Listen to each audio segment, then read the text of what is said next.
Selamat datang kembali di Neutrality Studies, teman-teman. Hari ini kita kedatangan tamu yang sangat istimewa.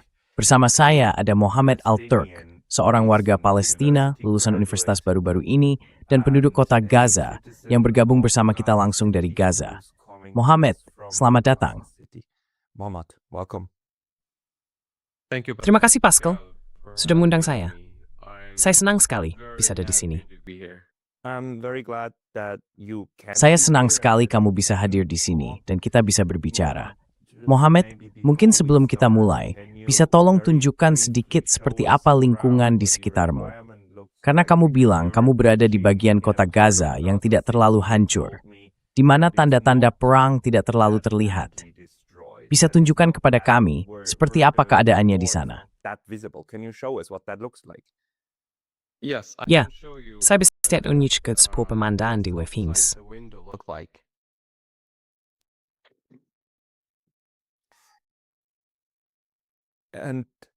Jadi, ini adalah gedung yang masih digunakan sekarang, dan kamu sedang berada di salah satu bangunan yang masih berdiri, benar?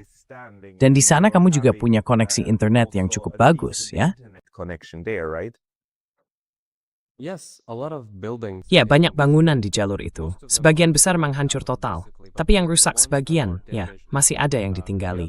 Masih ada orang yang tinggal di dalamnya. Ya.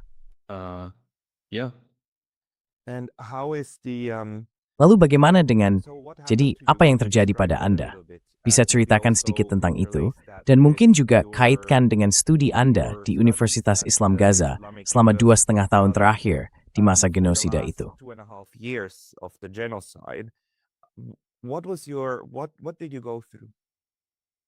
Apa yang saya alami? Jadi waktu itu, saya masih mahasiswa. Tepatnya di tahun kedua, atau mungkin awal tahun ketiga semester pertama. Saya kuliah seperti mahasiswa lainnya. Dosen saya, mungkin Anda tahu, namanya Rifat Al-Araib. Dia dibunuh oleh Israel pada bulan Desember 2023. Saya biasanya duduk di barisan depan, dekat dengan beliau, supaya bisa fokus mendengarkan. Beliau orang yang sangat baik, dan dia dibunuh. 2 atau 3 hari setelah genosida dimulai, Israel menyerang universitas. Kampus itu dibom. Gedung perpustakaan juga dibom. Gedung tempat saya belajar dan mengikuti kelas juga dibom. Beberapa gedung lainnya ikut hancur. Saya sama sekali tidak pernah membayangkan hal seperti itu bisa terjadi. Universitas dibom.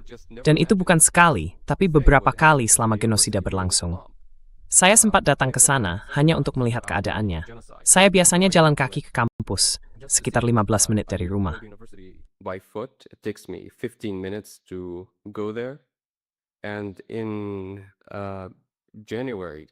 Dan pada bulan Januari 2025, saat itulah gencatan senjata mulai berlaku, 1 hari sebelum pelantikan Trump. Saya pergi melihat universitas itu, dan di sana ada kamp untuk para pengungsi. Beberapa gedung memang rusak, tapi belum hancur total. Sekarang semuanya sudah hancur. Sekarang, 1,5 tahun kemudian, seluruh universitas itu benar-benar hancur. Saya bahkan sempat merekam videonya. Saya kembali ke sana, dan akhirnya mereka beralih ke pembelajaran daring. Saya melanjutkan studi saya pada bulan September 2024, mulai ikut kelas dan semester lagi. Begitulah cara kami melakukannya. Dan akhirnya saya lulus 2 bulan yang lalu. Gelarnya sarjana, dan bentuknya hanya berkas PDF. Bukan kertas, bukan ijazah fisik, tapi file PDF. Tapi saya tetap senang bisa lulus. Universitasnya luar biasa, orang-orangnya baik, para dosennya juga menyenangkan. Ya, itulah pengalaman saya di universitas itu. That's how it was with my university. Well, congratulations first and foremost. Pertama-tama, selamat atas kelulusanmu. Sekarang kamu bekerja sebagai penerjemah lepas. Kalau saya tidak salah, kamu belajar bahasa Inggris dan lulus di bidang itu. Bagaimana kehidupan di Gaza sekarang, setelah 2,5 tahun? Bagaimana kabar keluargamu? Dan apakah kamu kehilangan orang-orang terdekat?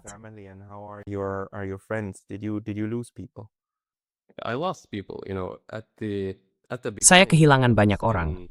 Di awal, sekitar bulan November 2023, saya sering kirim pesan SMS ke teman-teman sekelas, menanyakan kabar mereka, bilang, "Hey, kamu baik-baik saja." Sebagian dari mereka melarikan diri ke selatan, karena waktu itu Israel mengeluarkan perintah evakuasi di Gaza Utara, menyuruh semua orang pergi. tapi kami tidak pergi. Kami tetap tinggal di Gaza Utara. Beberapa orang memang melarikan diri. Lalu pada bulan November, mereka membangun koridor Netzarim yang membelah Gaza jadi dua bagian, Gaza Utara dan Gaza Selatan. Jadi orang bisa pergi dari utara ke selatan, tapi tidak bisa dari selatan ke utara. Kalau ada yang mencoba kembali, mereka akan ditembak dan dibunuh. Dan itu benar-benar terjadi pada beberapa warga Palestina. Mereka mencoba pulang, dan mereka terbunuh.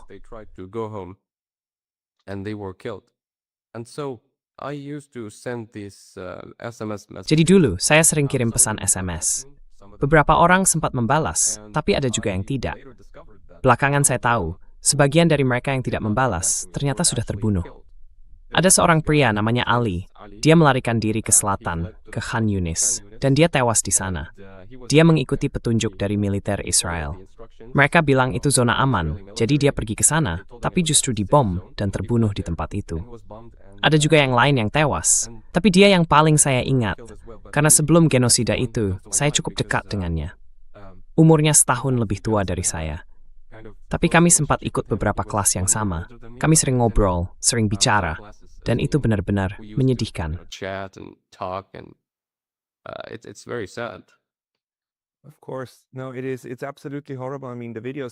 Tentu saja, tidak. Itu benar-benar mengerikan. Maksud saya, video-video yang keluar dari Gaza itu, jujur saja, adalah hal paling mengerikan yang pernah saya lihat seumur hidup saya. Tingkat kematian dan kehancurannya luar biasa, dan cara serangan bom itu meledakkan orang-orang di tengah kota yang padat juga sangat mengerikan. Kamu tinggal di mana? Maksud saya, kamu dan keluargamu. Bagaimana kehidupan sehari-hari berjalan sekarang? Saya juga sempat lihat videomu yang mana orang berlari bertruk darser. Jadi, lucu dustrum dup semua ini isath berguje.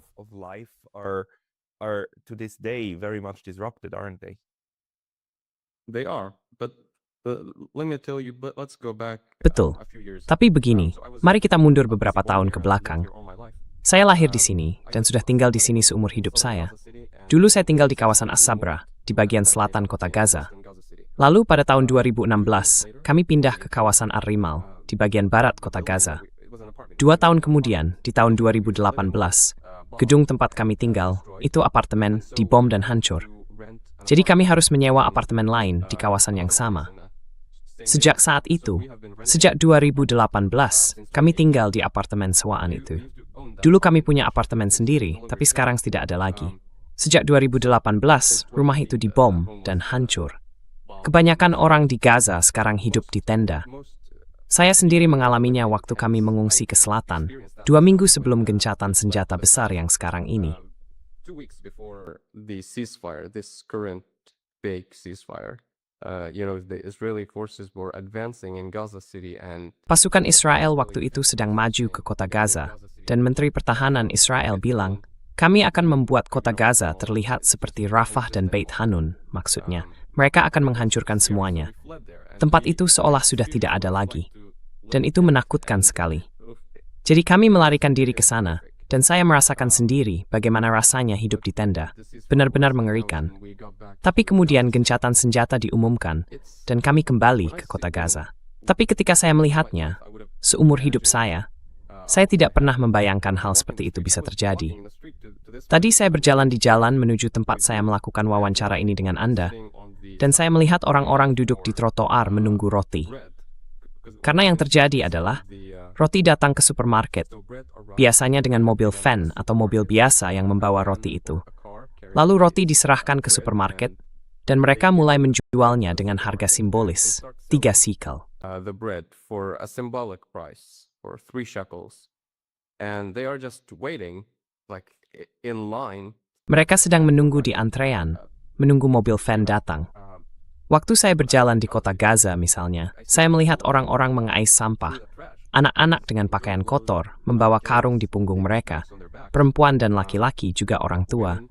Dan mereka bukan cuma mencari sesuatu untuk dimakan, tapi juga mencari kardus. Kardus itu mereka pakai untuk menyalakan api, untuk masak. Karena Israel hampir sepenuhnya membatasi gas memasak ke Gaza. Jadi orang-orang terpaksa pakai kayu dan kardus. Saya sendiri juga pernah pakai kardus. Biasanya saya punya kaleng logam, bentuknya seperti kubus, tapi bagian dalamnya kosong. it looks like a cube, but it's empty from the inside. And so I put cardboard inside the tin. Jadi saya taruh kardus di dalam kaleng. Lalu saya letakkan panci berisi makanan, seperti pasta atau nasi atau apapun. Api di bawah panci itu berasal dari kardus tadi. Nah, orang-orang di sana pakai cara itu. Anak-anaknya, sebagian dari mereka mengumpulkan botol plastik. Ada juga orang yang saya nggak tahu persis caranya, tapi mereka melelehkan plastik dan mengubahnya jadi semacam bahan bakar buatan. Saya pernah lewat di salah satu tempat seperti itu. Letaknya di tepi pantai, dan di situ keluar asap hem. Orang-orang timur warna hitam karena jelaga, dan mereka berusaha membuat nilon, botol plastik, dan barang bebo sebagai bahan bakar sepertinya. To kind of make fuel, I think. Like I could just go on and on. Saya bisa terus bicara panjang lebar soal ini. Saat ini, semua orang sedang dalam mode bertahan hidup, berusaha sekadar bisa melewati hari. Menurut Anda, berapa banyak orang yang sudah tewas dalam genosida ini? Karena angka yang kami dapatkan sekarang, ya masih sebatas perkiraan siapapun. Tapi jelas bukan 60 atau 70 ribu, seperti yang banyak diberitakan. Berdasarkan apa yang Anda lihat langsung di lapangan, kira-kira berapa jumlahnya? Dan menurut Anda, berapa persen Swiss Defruit Kempni de Gaza ini? What percentage do you think is not in Gaza anymore? So the numbers from the Ministry of Health are false. Jadi, angka-angka dari Kementerian Kesehatan itu salah, karena orang-orang ini sudah kehilangan kemampuan untuk menghitung. Lagi pula, mereka hanya menghitung jenazah yang sampai di rumah sakit. Jadi kalau ada warga Palestina yang terbunuh tapi jasadnya tidak dibawa ke rumah sakit, dia tidak dihitung. Ini adalah genosida. Ratusan ribu orang terbunuh, terluka, diculik, atau hilang. Dan biasanya kalau hilang, itu berarti mereka terbunuh atau diculik oleh pihak Israel. Futa terdengar tak terbayangkan. Saya tidak tahu seberapa angka pasti, tapi angka-angka yang Anda lihat itu terbentang. Jumlah yang sama jauh besar itu. The actual number is much higher than that. Apa yang sedang terjadi sekarang? Maksud saya, hari ini, tanggal 19 Juni, untuk pertama kalinya, saya rasa Amerika Serikat terpaksa benar-benar menghentikan salah satu serangan militernya, yaitu yang ditujukan ke Iran. Dan kita juga melihat bagaimana Lebanon ikut dimasukkan dalam kesepakatan yang baru saja dibuat itu.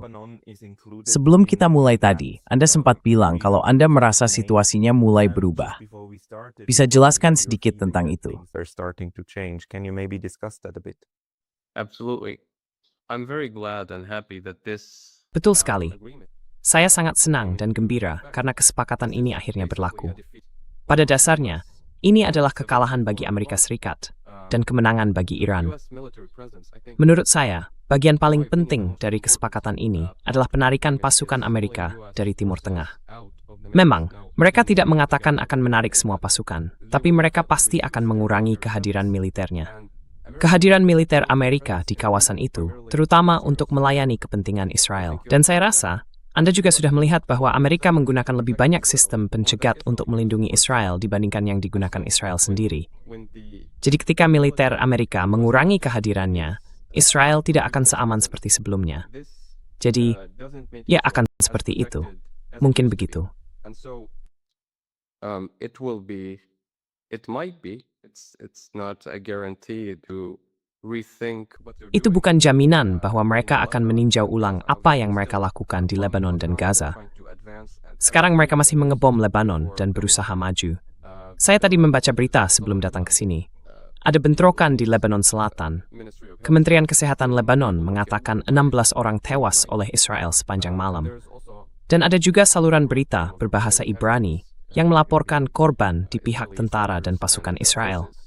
Ada yang tewas dan ada yang terluka. Saya rasa orang-orang Israel sangat marah dengan kesepakatan ini.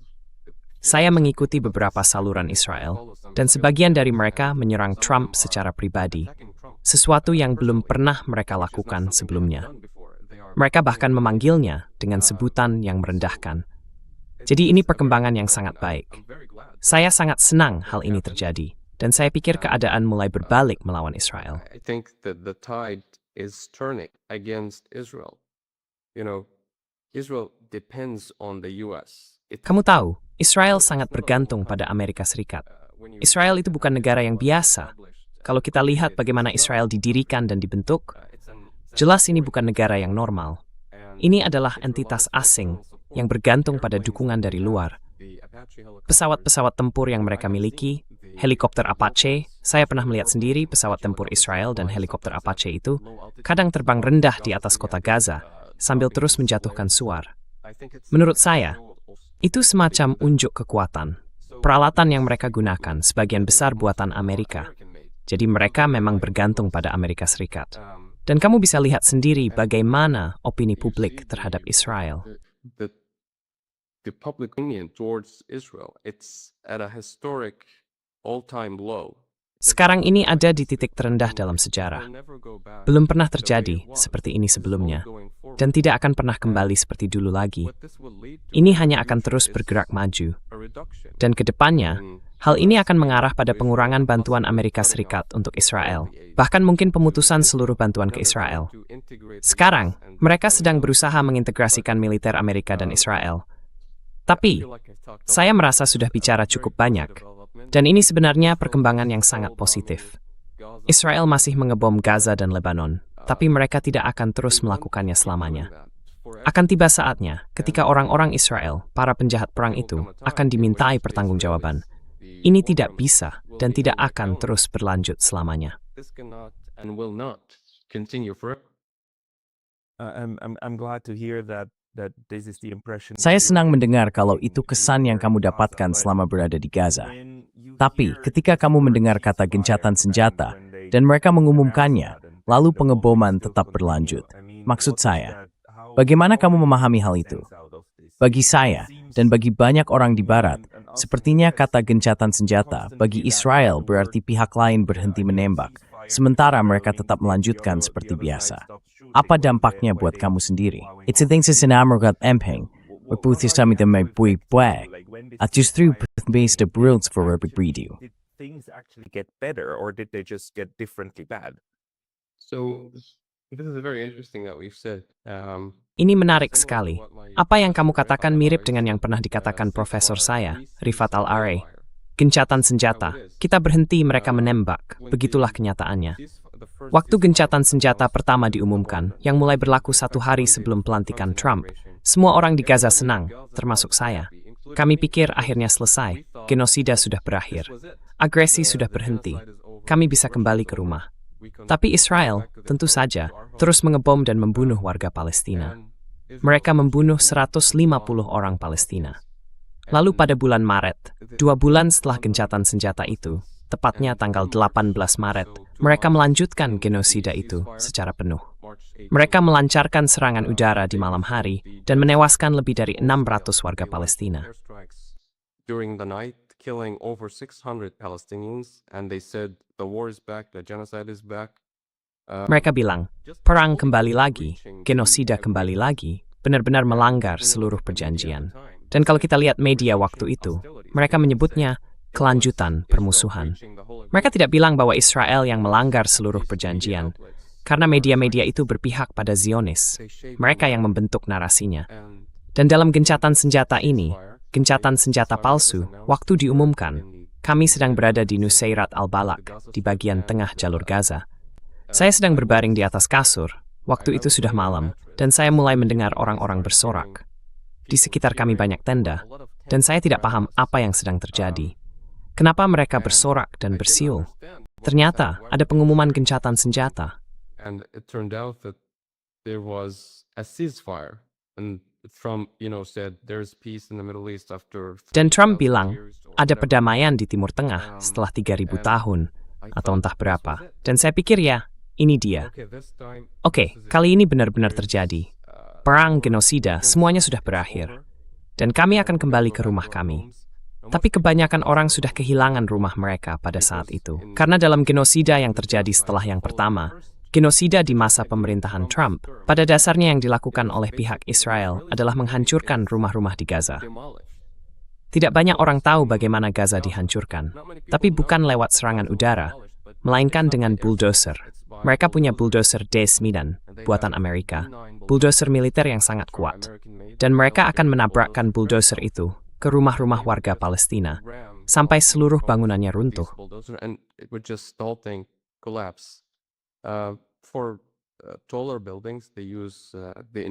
Untuk gedung-gedung yang lebih tinggi, mereka pakai satuan teknik.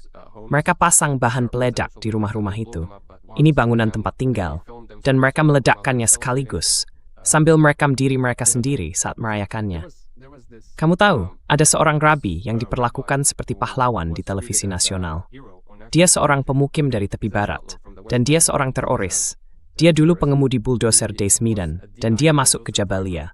Waktu itu ada serangan ke Jabalia, di Gaza Utara, pada bulan Oktober 2024. Itu jelas terjadi di masa pemerintahan Biden. Dan yang dilakukan pasukan Israel di Jabalia adalah menghancurkan sebanyak mungkin rumah.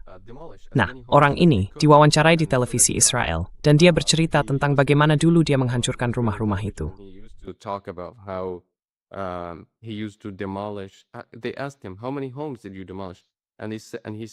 Mereka bertanya padanya, berapa banyak rumah yang kamu hancurkan?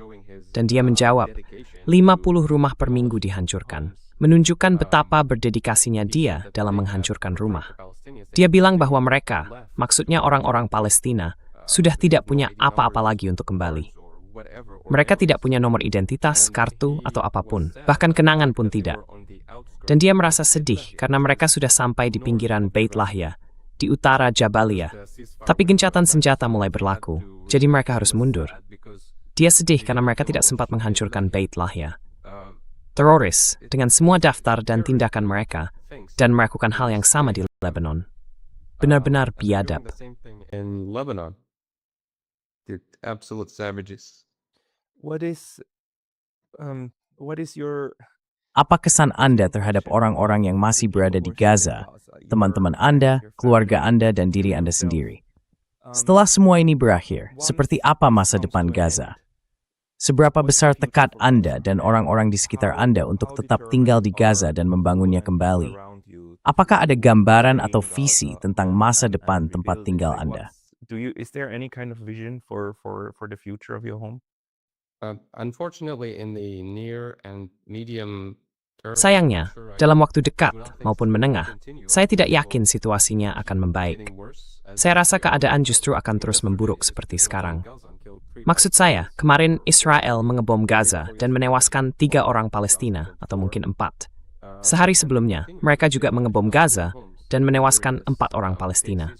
Dan mereka masih terus merobohkan rumah-rumah warga Palestina, bahkan di masa gencatan senjata yang palsu ini. Jadi, kalau bicara soal harapan untuk masa depan, dalam jangka panjangnya, saya pikir masih ada harapan di masa depan yang jauh. Tapi untuk jangka pendek dan menengah, sayangnya, saya tidak optimistis. I'm not optimistic, unfortunately.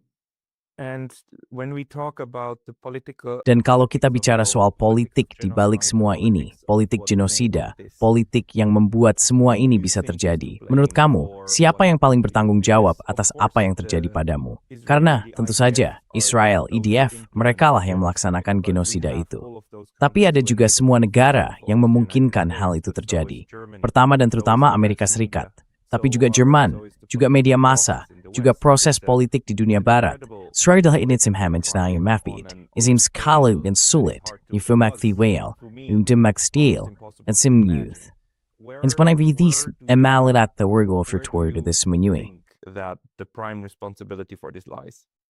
On Zionists all around the world. Tentang kaum Zionis di seluruh dunia.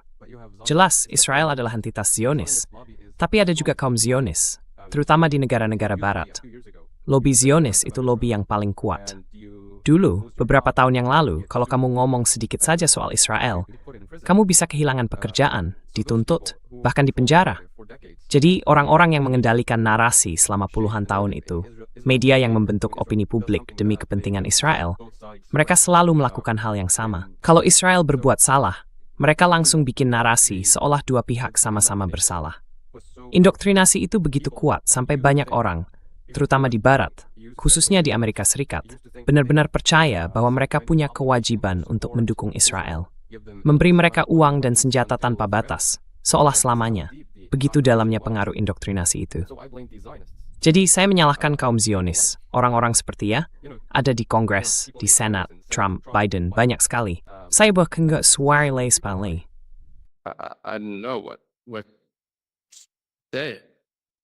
Yeah, of course, the extent. Ya, tentu saja, jaringan Zionis yang luas dalam kekuasaan dan kendali politik di Barat juga memungkinkan hal ini terjadi. Tapi mungkin saya ingin bertanya dari sisi lain. Kita tadi sempat bicara sedikit tentang Iran dan soal posisi Amerika Serikat.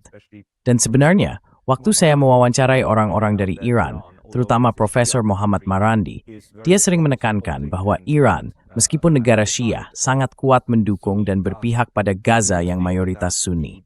Menurut Anda, apakah cara kerja poros perlawanan ini akan berdampak juga pada umat Muslim di Asia Barat?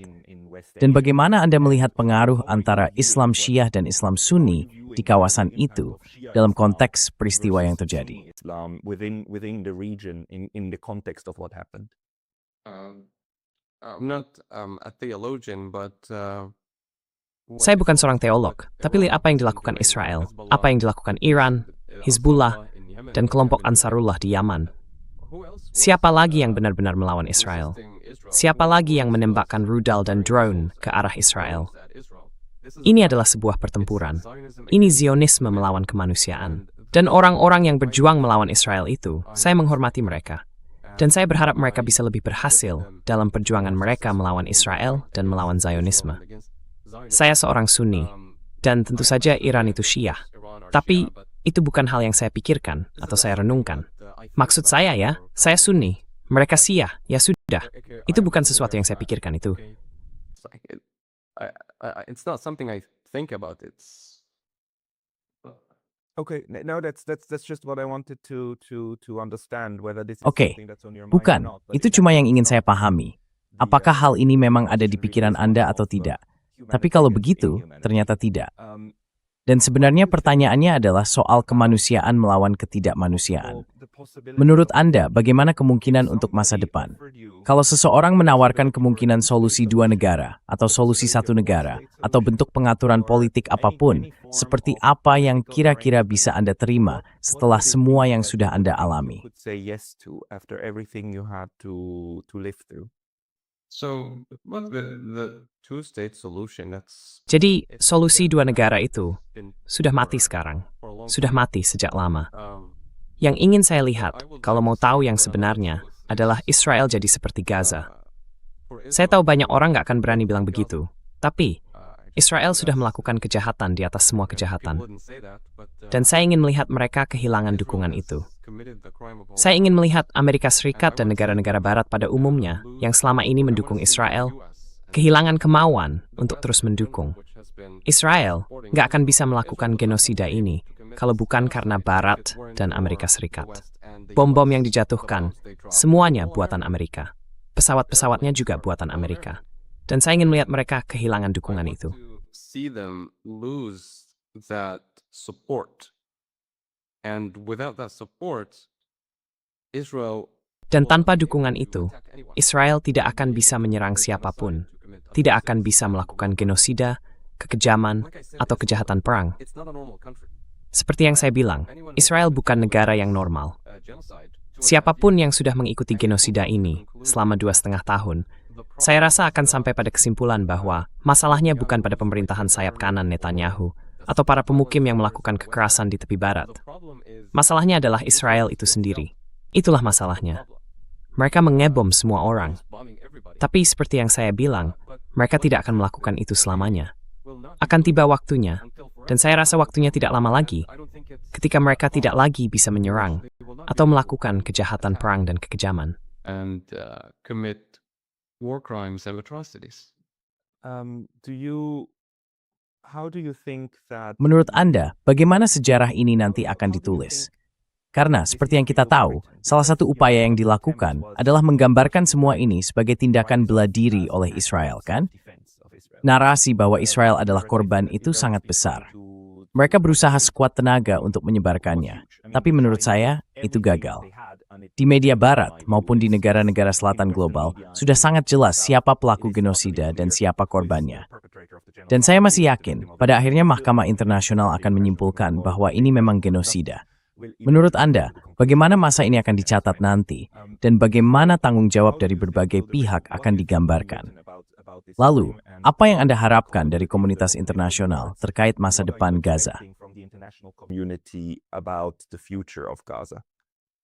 How history will be written Bagaimana sejarah akan ditulis? about Saya pikir mereka akan menulis tentang dukungan tanpa henti terhadap Israel dalam melakukan genosida ini. genocide, how they have Tentang bagaimana mereka melakukan segalanya untuk memberi Israel apapun yang dibutuhkannya. that it needs to Bahkan kalau sebenarnya tidak butuh pun, tetap saja diberikan. Demi melanjutkan apa yang mereka lakukan di Gaza, Lebanon, dan tempat-tempat lain. places. Tapi seperti yang kamu bilang, kalimat Israel punya hak untuk membela diri sudah jadi semacam mantra. Become like a mantra. Israel punya hak untuk membela diri. Israel punya hak untuk eksis. Israel the only democracy Israel adalah satu-satunya demokrasi di Timur Tengah. Semua pernyataan itu sekarang sudah tidak lagi berfungsi seperti dulu. Jadi sejarah akan ditulis dengan cara yang benar, bahwa ini adalah genosida, bahwa Israel adalah pihak yang salah, kaum Zionis adalah pihak yang salah, dan mereka memang selalu begitu. Hanya saja dulu tidak digambarkan seperti itu. Tapi sekarang, ke depan, akan begitu. Bersetuju folk mendukung Israel dan menutupi kejahatan mereka, dan mereka akan ditiai. Sejarah akan mengganti mereka karena hal itu. for doing that. Do you view, in the discussions I've had on my channel, there were several people who pointed Dalam out berbagai that diskusi di kanal saya, Israel ada beberapa and orang yang maybe menyoroti one of the latest bahwa examples Israel dan Zionisme sebenarnya hanyalah salah satu bentuk terbaru dari sesuatu yang sangat tua dan sangat Eropa, yaitu kolonialisme, kolonialisme pemukim, dan upaya untuk menyingkirkan penduduk asli lalu menggantinya dengan orang-orang dari Eropa. Maksud saya, hal seperti ini dulu dilakukan bangsa Eropa di seluruh benua Amerika Utara, hampir sepenuhnya. Tapi hal yang sama juga tampaknya mereka coba lakukan di Timur. Apakah Anda juga melihat apa yang terjadi ini sebagai bentuk kolonialisme Eropa, sebagai upaya Eropa untuk menaklukkan tanah Anda? Karena kalau kita lihat cara Israel terbentuk, orang-orangnya berasal dari Eropa, para imigran Yahudi Zionis yang datang ke Palestina dan Zionist immigrants who came into Palestine and took it by force. Diambil dengan paksa. Perdana Menteri Israel yang pertama, David Ben-Gurion, dia orang Polandia. Saya percaya dia lahir di Polandia. Lalu datang ke tanah itu dan berkata, Tuhan sudah menjanjikan ini kepadaku 3.000 tahun yang lalu. Perdana Menteri kedua berasal dari Ukraina. Yang ketiga juga dari Ukraina. Jadi mereka adalah orang-orang yang datang dari Eropa.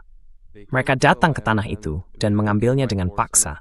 Dan tentu saja Inggris membantu mereka. Membantu statuas Zionis itu. Jadi, kami seperti tepat. So you are accurate and correct. I'm asking this question because saya menanyakan hal ini karena menurut saya menyalahkan Israel, terutama di Eropa, itu cara yang paling mudah. Itu seperti kartu andalan yang gampang dimainkan. Orang bilang, bukan, ini gara-gara kelompok yang keras itu, atau cuma beberapa politisi di Israel. Tapi kalau berhenti di situ, itu terlalu dangkal. Seluruh proyek Israel sendiri, gagasan tentang sebuah negara Eropa, pos terdepan di Asia Barat, yang kemudian terus berkembang, bagi saya, itu adalah dampak dari sesuatu yang belum pernah benar-benar dihadapi oleh Barat. Yaitu kenyataan bahwa mereka tidak pernah berhenti menjadi kekuatan kolonial, tidak pernah berhenti menjadi proyek kolonial, dan tidak pernah sungguh-sungguh berhenti mencoba untuk memperluas pengaruhnya. Dan sekarang Anda berada di ujung yang paling terlihat dari kekerasan itu, ujung yang paling brutal. Ketika semua cara lain gagal, mereka beralih ke pembunuhan massal.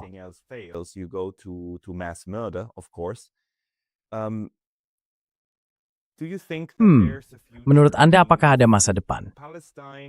Maksud saya, kalau Palestina kembali, atau sebenarnya Palestina itu sudah ada. Banyak negara yang mengakui Palestina, dan juga mengakui Gaza sebagai bagian dari Palestina. Itu berarti secara langsung, Palestina bisa mendapat kursi di Majelis Umum. Palestina juga sudah punya kursi di beberapa lembaga PBB. Menurut Anda, nanti ke depan, bagaimana Palestina sebagai sebuah negara akan berhubungan dengan komunitas internasional? Terwijl si durf dan negredeber, is impertui work that atingtin idealing, atas a step with Brady. when it comes to asking for or demanding justice for what happened? That's an interesting question. So the internet. Itu pertanyaan yang menarik. This- Jadi komunitas internasional dan tatanan dunia yang kita jalani sekarang ini sedang berubah. Ke depan, mungkin saja tidak akan ada begini. Komunitas internasional itu pada dasarnya berarti negara-negara barat.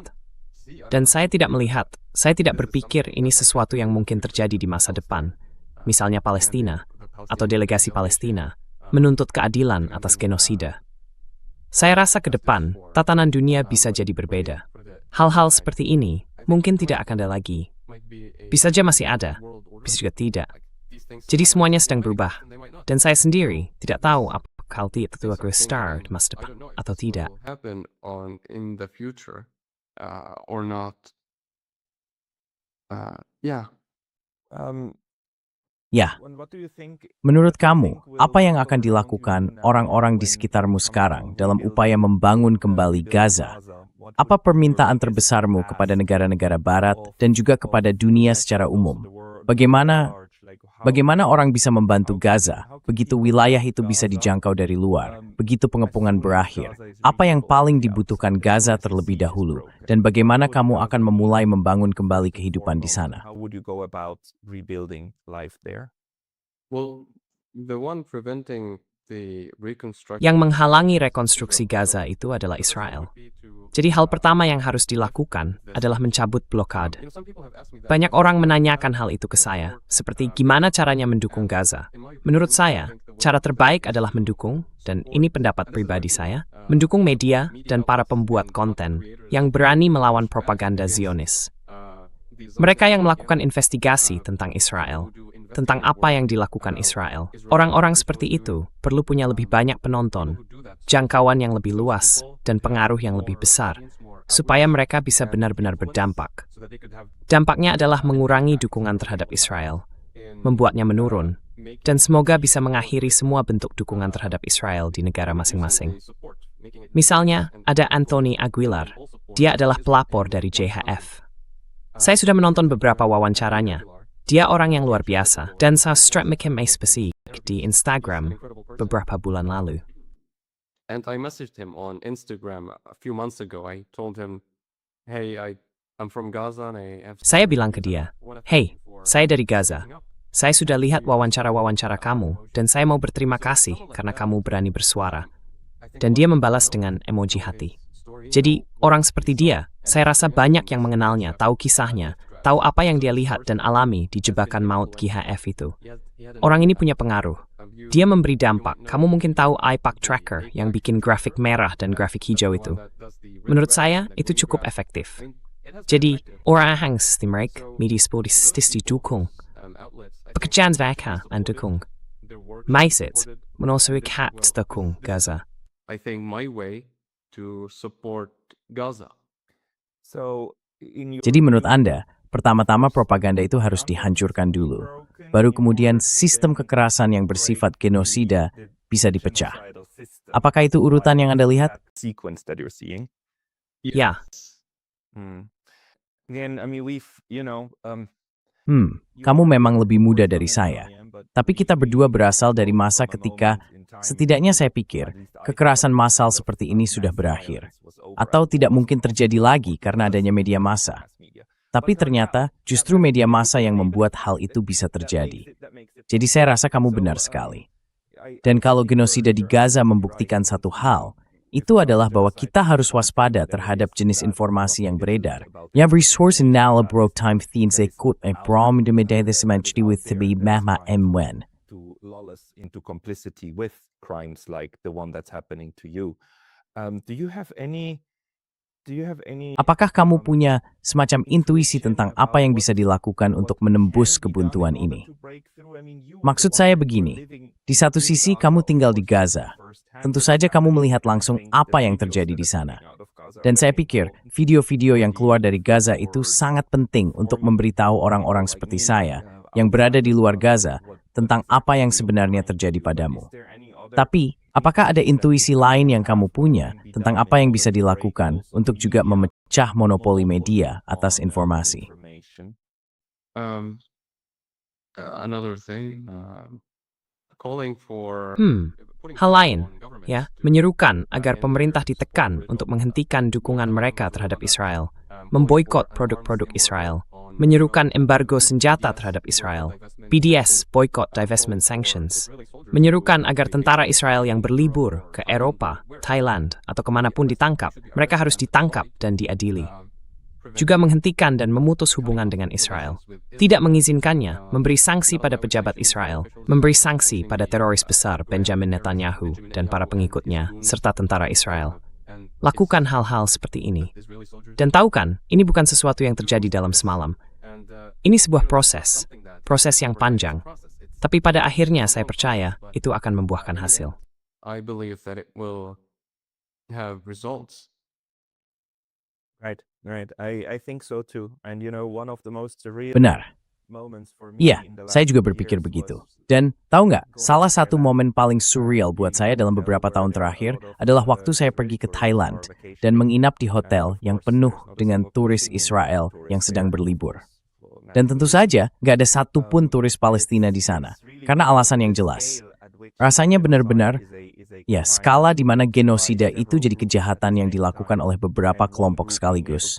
Dan satu kelompok bisa hidup normal, berlibur, sementara yang lain mati massal. Itu sesuatu yang dulu nggak pernah saya bayangkan bakal terjadi lagi. Tapi, maaf, saya lempar balik ke kamu sekarang.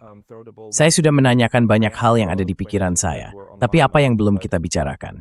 Sesuatu yang menurut kamu penting untuk orang-orang pahami, sesuatu yang menurut kamu orang di luar sana sama sekali nggak punya hubungan dengan itu, tapi kamu ingin mereka tahu. Apa yang penting buat kamu? Sesuatu yang ingin kamu sampaikan, Stammer. What is important to you? Like something you would like to tell people? Well, talking to someone like you, I think that's a great opportunity. Berbicara dengan seseorang seperti Anda, menurut saya ini kesempatan yang luar biasa. Saya rasa banyak orang sekarang sudah paham tentang kejahatan Zionisme dan para Zionis. Tapi ini, Anda mungkin tidak akan percaya, atau mungkin sekarang Anda memang percaya, apa yang dilakukan oleh pihak Israel. Misalnya, di awal genosida itu, ada seorang dokter bedah di rumah sakit Al-Shifa di bagian barat kota Gaza. Dia diculik oleh pasukan Israel. Namanya Adnan El-Barf. Dan saya dengar dia disiksa secara seksual dan disiksa sampai meninggal. Sekarang, kenapa seorang menculik seorang dokter bedah dan menyiksanya sampai mati? Itu tindakan yang dilakukan oleh organisasi teroris. Dan militer Israel, menurut saya, adalah organisasi teroris. And the Israeli military, it's a terrorist organization. They have done so many things, Mereka sudah melakukan begitu banyak hal. Kamu tahu, ada satu kejadian yang baru-baru ini saya ingat, sekitar sebulan yang lalu. Seorang gadis di Jabalia, di reruntuhan Jabalia, dekat yang disebut garis kuning, garis yang terus didorong Israel ke arah barat, mengambil semakin banyak tanah dan mencurinya. Gadis itu ditembak oleh pasukan Israel. Dia masih di sekolah dasar sepertinya. Saya lihat foto ayahnya sedang menggendong dia seperti ini, di atas sepeda atau semacamnya, berusaha membawanya ke rumah sakit. Tapi dia meninggal. Di daerah itu tidak ada rumah sakit. Jadi ayahnya harus menempuh jarak yang jauh untuk sampai ke rumah sakit, dan dia tidak selamat. Beberapa bulan lalu juga ada kisah tentang dua saudara kecil.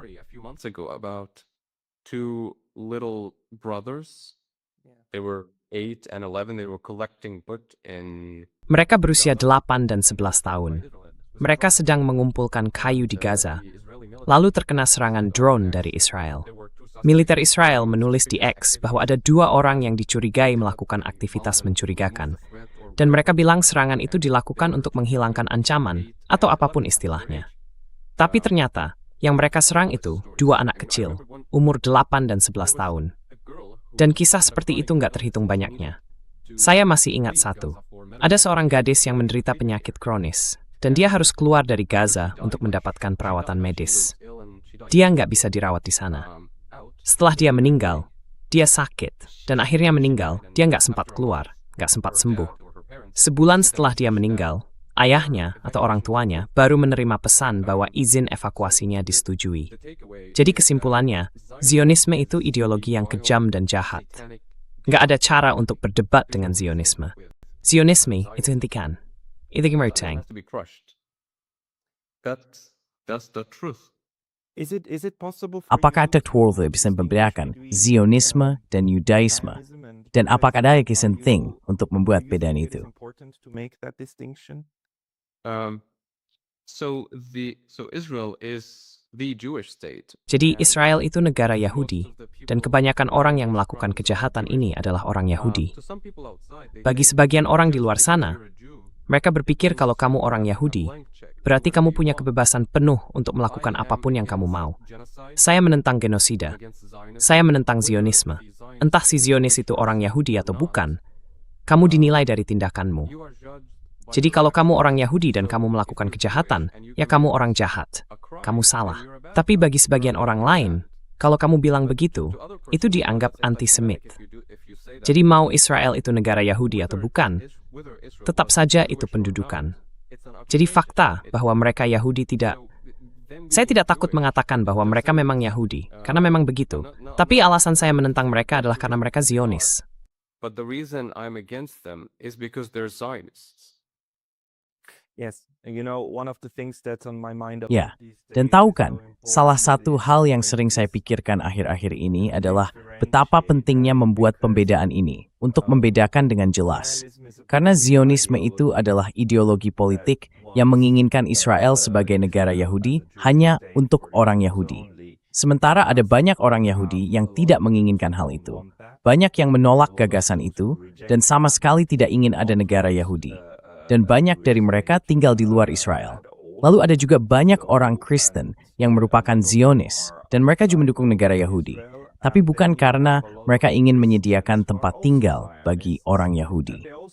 Alasannya karena mereka ingin mempercepat datangnya akhir zaman. Jadi jumlah Zionis Kristen sebenarnya lebih banyak daripada Zionis Yahudi. You have more Christian Zionists than Jewish Zionists. And Dan ada Mike Akerby, orang Israel itu. Dia benar-benar gila. Kamu mungkin sudah lihat wawancaranya dengan Tucker Carlson. Interview with Tucker Carlson Iya, from the Niles to the Euphrates. Tucker asked him Dari sungai Nil sampai sungai Efrat. Tucker tanya dia, apa maksudnya itu? Dan dia jawab, akan baik-baik saja kalau mereka mengambil semuanya. Itulah seorang Zionis. Dia seorang Kristen, bukan Yahudi. Tapi dia seorang Zionis. Dan dia gila. Mike Huckabee dia. Entah kemarin atau 2 hari yang lalu, dia menanggapi Trump. Trump bilang, tanpa Amerika Serikat, Israel tidak akan ada. Israel tidak akan bisa berdiri. Dan itu memang benar secara fakta. Lalu Mike Huckabee bilang, Tams Israel, ada hamba nilai mas Yehudi semitu. Amerika Serikat juga tak akan ada. Itulah sebetulnya kuasinya. Mereka sudah bisa bebas berarti. Nambah. the rot is like they are irredeemable. it is the level to which tingkat di mana Zionisme, orang-orang yang percaya pada Zionisme, yang menjadi bagian dari proyek politik itu, bisa menimpa bahkan ideal-ideal nasionalis, seperti menjadi warga negara Amerika Serikat atau duta besar Amerika, berpihak pada Amerika Serikat, hal-hal yang seharusnya paling sederhana di dunia. Tapi Zionisme bisa menimpa semua itu dan menggantinya dengan seperangkat nilai yang sama sekali berbeda. Yang paling utama, kesetiaan pada Israel sebagai proyek politik. Dan tentu saja, di Gaza, kalian berada di ujung di mana semua kekerasan itu benar-benar dilampiaskan. Gaza mengalami kerusakan fisik yang jauh lebih besar. Maksud saya, lebih banyak bom, lebih banyak kilogram TNT yang dijatuhkan di Gaza dibandingkan gabungan Hiroshima dan Nagasaki. Mungkin untuk menutup wawancara ini, kalau masih ada hal yang ingin kamu sampaikan agar orang-orang lebih sadar, bisa kamu bagikan kepada kami? Atau mungkin juga harapanmu untuk masa depan. Maybe also your hopes for the future. My hope is for the occupation. Harapan saya adalah agar pendudukan ini berakhir, agar Gaza bisa dibangun kembali seperti dulu. Dan saya ingin orang-orang di luar sana seperti yang saya bilang, bekerja dan berbuat sesuatu yang berdampak nyata, menekan dukungan yang diberikan pemerintah mereka kepada Israel.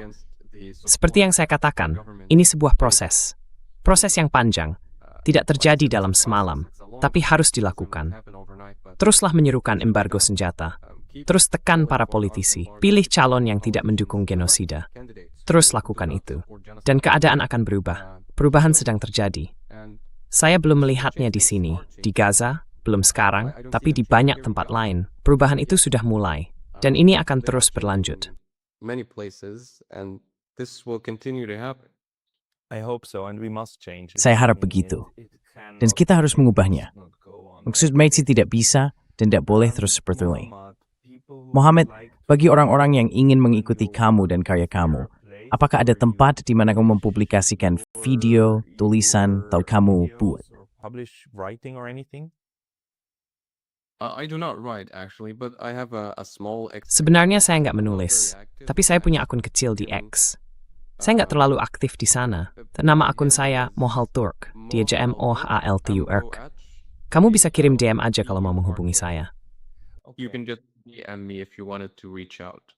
I will try to put the Saya akan link coba to taruh your tautan ke akun Twitter Anda into di the kotak description deskripsi box di below, bawah and ini, we will dan kami make pasti it akan mengundang Anda lagi ke acara ini. Tolong juga tulis dan beritahu saya kalau ada perkembangan di lapangan yang penting untuk disiarkan. Mohammed Al-Turk, terima kasih banyak atas waktu Anda hari ini. Mohammed Al-Turk, thank you so much for your time today. Tiswari Pascal.